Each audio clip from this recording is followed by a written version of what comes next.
Now I'm going to do my line. We'll take this shot from afar, and then I'm going to have Nate move in, and we will get a close-up.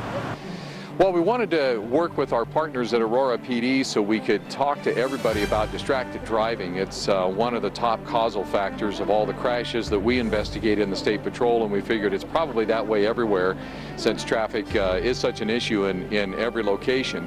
So we wanted to get together with some partners that could maybe work with some teens and just get the message out about the dangers of distracted driving.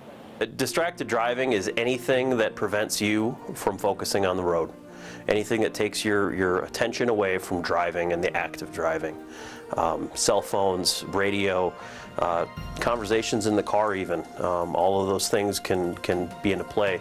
Everybody's connected, and so when your boss sends you an email or a text message, they expect an immediate reply. And so people are very quick to do that, whether driving or whether doing something else. And if you think about it, the amount of time it takes for you to see the little buttons on your phone and type that in while driving, how many seconds or how many opportunities are you missing on the road that you should have been paying attention to? Focus your attention where it belongs. You're the driver, take charge. Yeah. Okay. I'll go over it in my head a couple of times.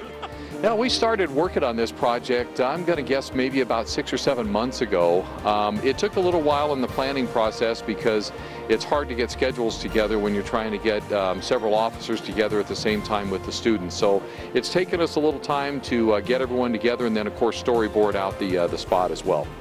My job was pretty easy. I just sat in my car and he wanted me to pretend like I was filling out a ticket, and the camera kind of zoomed in on me, and he turned over towards the camera and said, "Focus," which is the premise of, obviously it's a anti-texting, don't text and drive kind of public service announcement.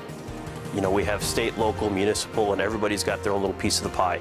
And oftentimes we don't speak together as well as we should. And 9/11 was a good example of that lack of communication.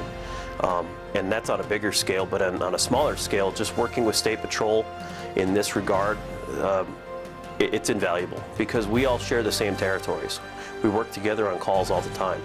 And if we build that rapport a little bit, sharing information amongst the agencies is going to increase, and it's going to make crime solvability increase as well, because the more we talk together, the more we can share information, the more we find out that, hey, maybe we're chasing the same bad guys.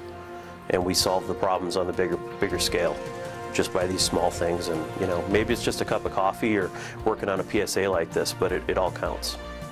This is intense. It's a lot. I wasn't expecting it to be like this. Yeah, there's a lot of cops. Yeah.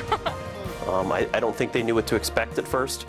I think some of the perception with students and with kids is that cops are very stuffy and don't really have a whole lot of personality, and I think by the end of the day their opinions changed quite a bit because we just had a good time. It was about getting out there and working together and meeting each other and having some fun and getting a good message across at the same time.